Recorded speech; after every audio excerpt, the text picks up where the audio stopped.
¿Tienes ansiedad o conoces a alguien que sufre de ansiedad y no la pasa nada bien? No te preocupes, en este episodio, que es la tercera parte de un especial, te compartiré casos de pacientes que han sabido manejar su ansiedad y han podido transformarla para que ella no domine su vida.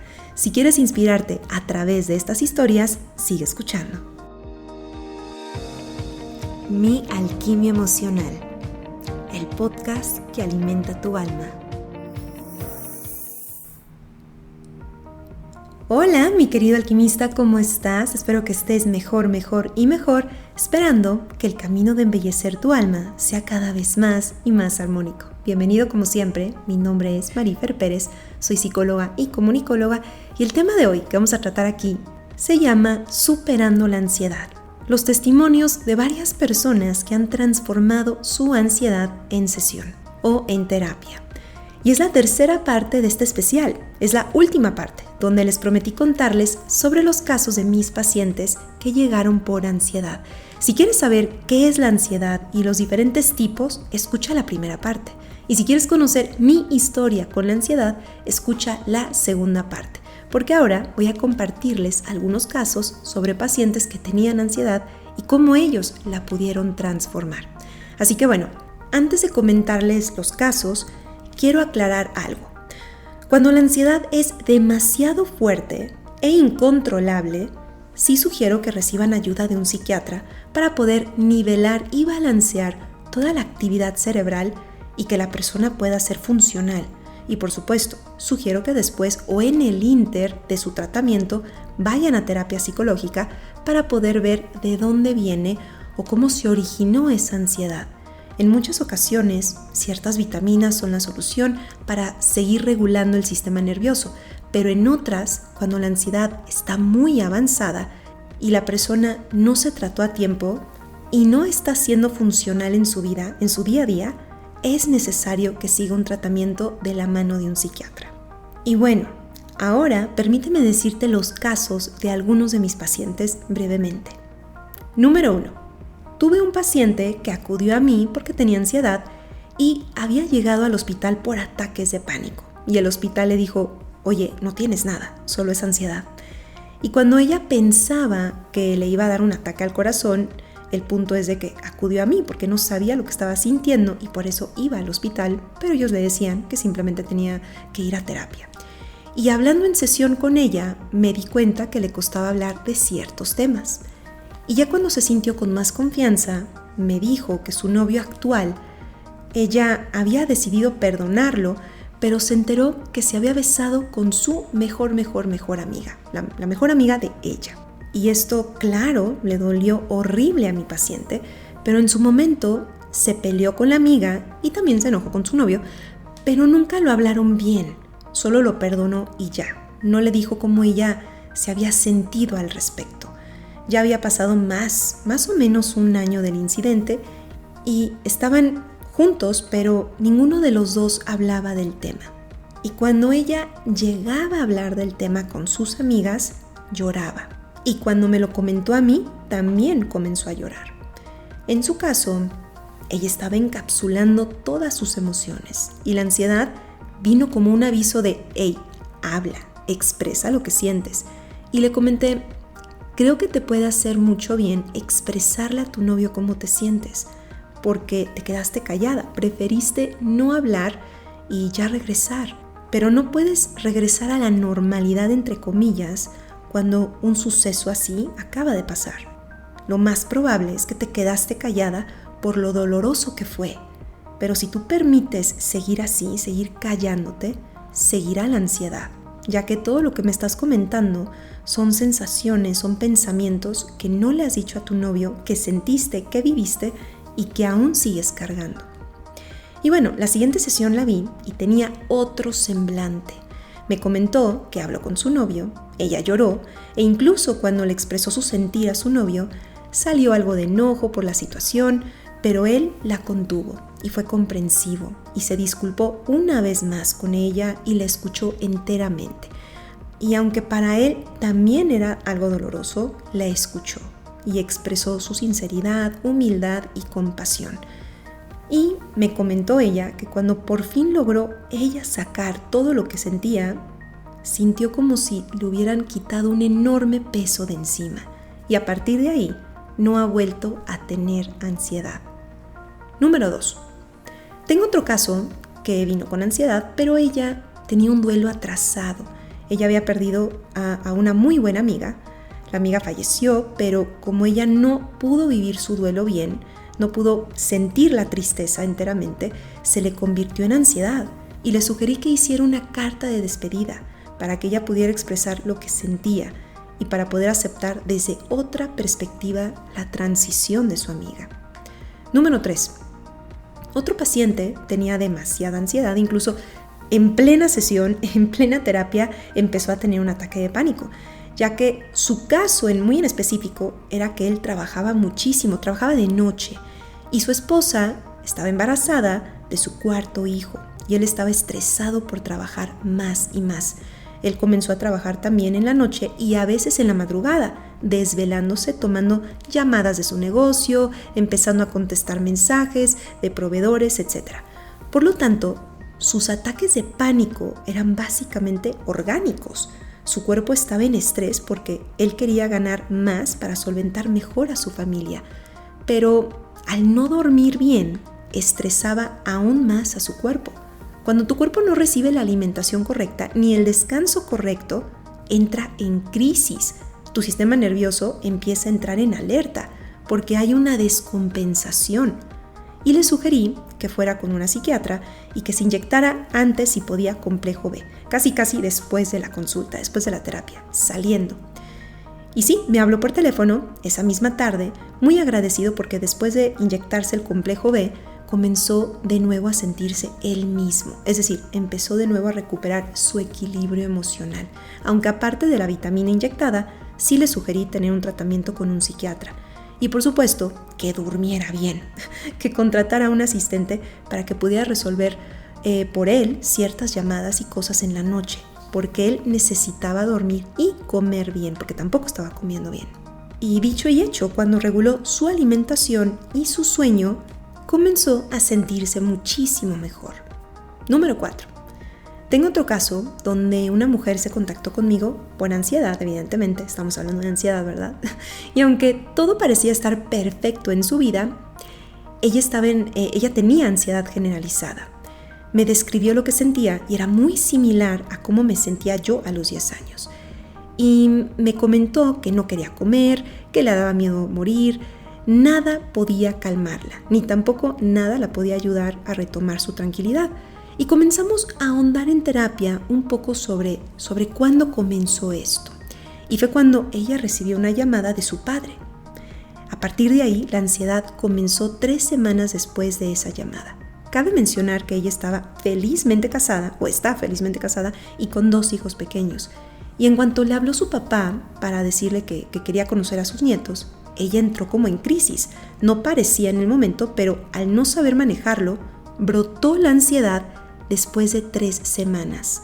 Lo que ocurrió fue que su papá los abandonó y ella tenía mucho resentimiento con su padre, ya que cuando estaba pequeña ella vivió su alcoholismo y su agresión física en casa.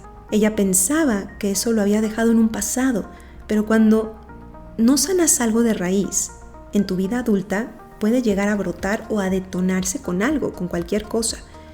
Y en muchas ocasiones puede manifestarse como ansiedad.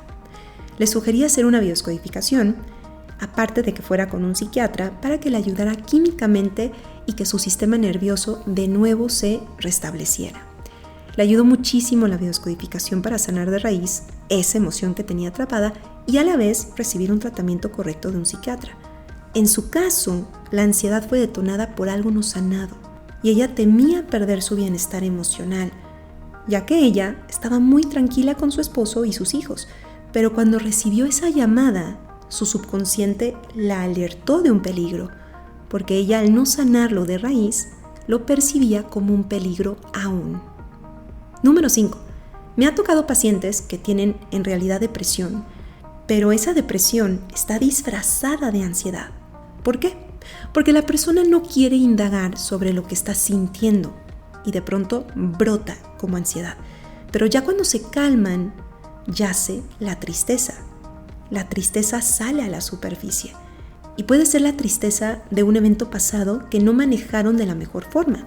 Muchas veces es dolor acumulado y encerrado.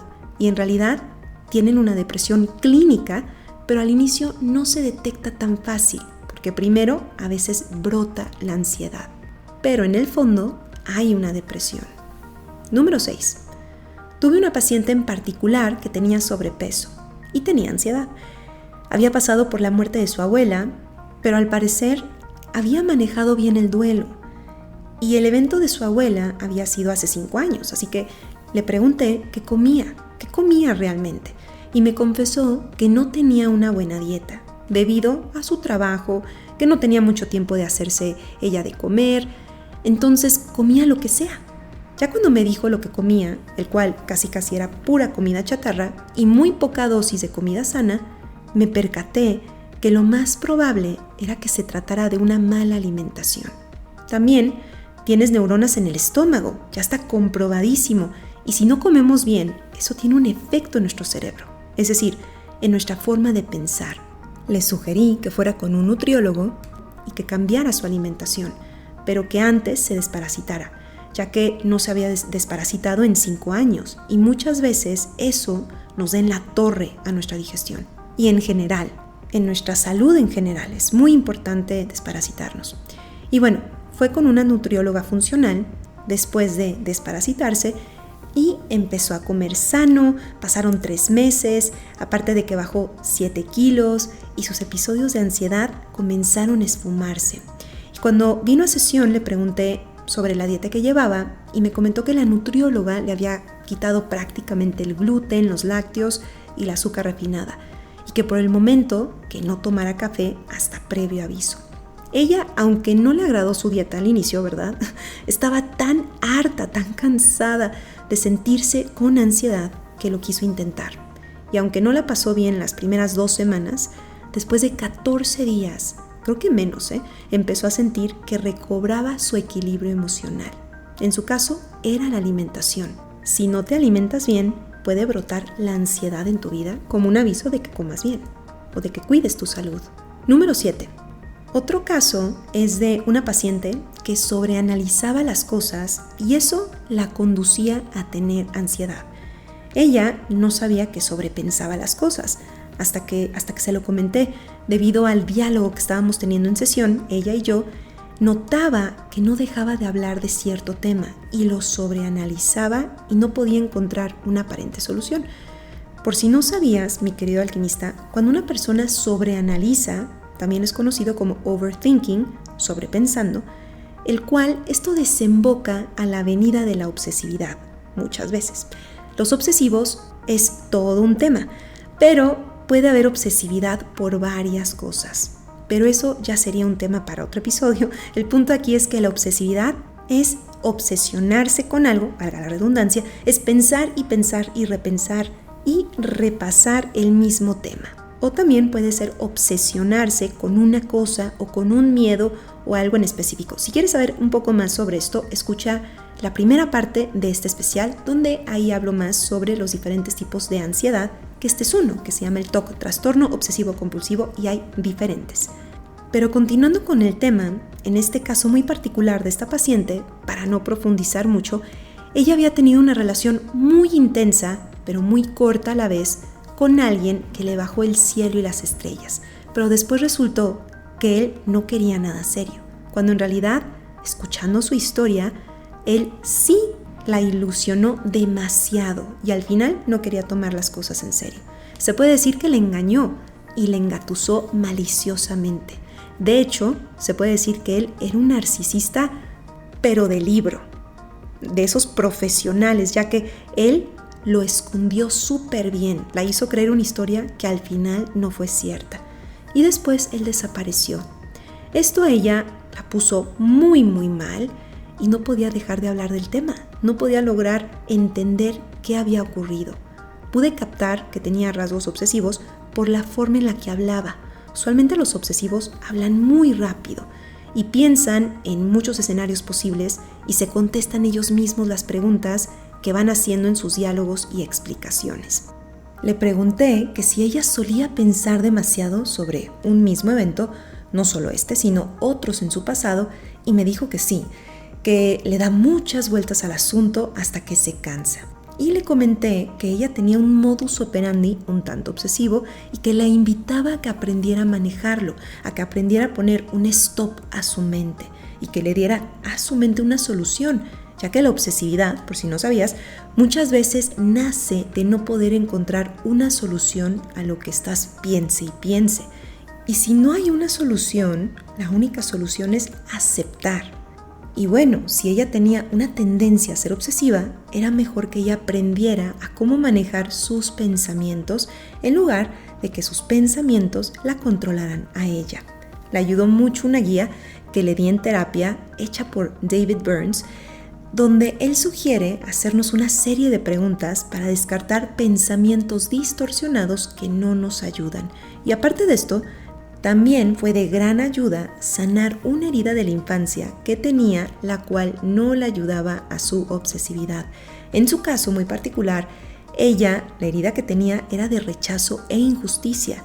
Por lo tanto, era muy rígida consigo misma y era muy perfeccionista. No podía cometer un error.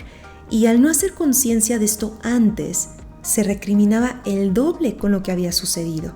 Y quería ver y analizar y sobreanalizar donde ella no había sido perfecta, entre comillas, o donde había cometido el error con este hombre. Esto reforzaba aún más su obsesividad, el cual le detonaba la ansiedad. En su caso, había muchas cosas que le detonaban esa ansiedad, pero fue como un efecto dominó. La rigidez de la herida de la infancia, su modus operandi de darle vuelta y vuelta al mismo tema, y el shock y trauma que había recibido recientemente. Como puedes ver, la ansiedad puede ser detonada por diversos factores, pero no tienes que vivir con ansiedad. Yo te invito a que la veas como un mensajero. ¿Qué mensaje crees que la ansiedad te está tratando de dar? Te está intentando dar un mensaje, pero quizás tú no lo quieres ver. Yo sugiero que si necesitas ayuda con esto, acude a terapia. Aprende mejor a manejar tus pensamientos y emociones. Mucho de la ansiedad es el mal uso de nuestros pensamientos en momentos de estrés. Si tienes un modus operandi algo obsesivo, lo más probable es que sufras de ansiedad de vez en cuando o cuando se presenta un problema fuerte que te genere estrés. Practica mejor la meditación, lee sobre la inteligencia emocional, comienza a pensar de manera más racional cuando de pronto te está ganando la emoción. Haz un pequeño ejercicio de enraizarte para aterrizar tus pensamientos y que no los veas tan catastróficos. Come realmente sano y cuando es necesario eliminar la cafeína, elimínala por un rato. Por ejemplo, yo sé que hay momentos donde no puedo tomar cafeína porque me altera más y hay momentos donde no pasa nada, puedo tomarla, pero a mí me ha ayudado a reconocer cuándo me hace bien y cuándo no me hace bien, cuándo incluso me puede perjudicar porque ya estoy en estrés. Así que hay muchas cosas que puedes hacer para transformar la ansiedad. Te sugiero que en lugar de verla como una enemiga, mejor vela como un mensajero. Así, solo escucharás su mensaje y ya depende de ti hacer el resto. Y bueno, mi queridísima alquimista, espero que este especial de 3 episodios te haya ayudado a comprender un poco más de dónde viene la ansiedad, cómo transformarla y saber que eso es posible, que no tienes que vivir con ansiedad. Lo importante es escucharte a ti, escuchar a tu cuerpo y claro, que comiences también a sacar tu alquimista. Mientras tanto, te mando un abrazo lleno de alquimia y nos estamos escuchando aquí mismo en Mi Alquimia Emocional, Alimento para tu Alma.